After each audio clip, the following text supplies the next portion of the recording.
Any incident shakes the confidence of a team. The problem I was faced with when I came back to lead this team is to get the team together. The team is everything about what we do. We have to know each other's abilities, trust in each other, and otherwise there is just no team.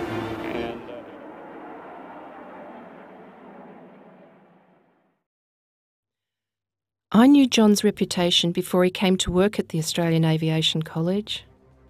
Mirage pilot, examiner of airmen for the Navy, roulette leader, staff officer to the Air Force Chief of Staff, commanding officer of the RAF Central Flying School, a no-nonsense man who gets things done. I hadn't met him, but I was determined to see if he lived up to his reputation.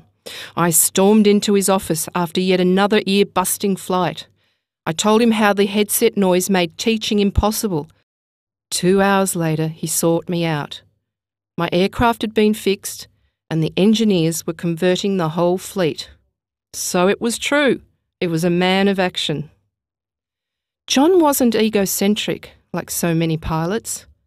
He didn't need to big note or prove himself. He always looked for the best in people, and he nurtured that to the fullest. He did that for many people, and he was truly loved by his colleagues and students alike.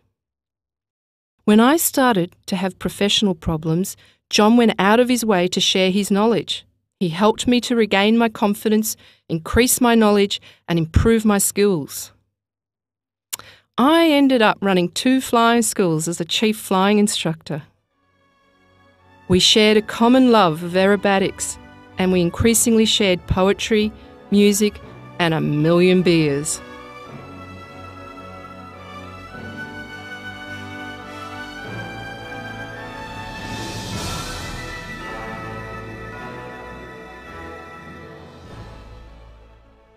Our relationship deepened after John separated from his wife, Judy. He came to live with me. We shared a love of life full of affection and laughter, banter and cuddles. But it didn't last. Judy was diagnosed with terminal cancer. John and I agreed that he should return and nurse Judy. He did that right up to 2 days before Judy died. We then gave our love another shot, and we set up house again, and eventually we were married. It was the best wedding I've ever been to. We shifted to Nowra, New South Wales.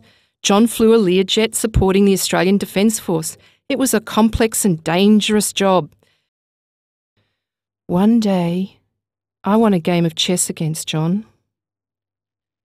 It was a first, and I thought he was being kind to me, letting me know what it's like to win against him. A few days later, his boss rang me. There was a problem with John's memory. I rationalised. John isn't challenged, he's bored. We shifted to Melbourne so he could do what he did so well, instructing. But he lost that job too. John never won a game of chess again. CAT scans, MRIs, psychometric tests, and 2.5 months later, we finally found out what John was suffering. It was early onset Alzheimer's disease. This is an insidious, cruel and unrelenting disease.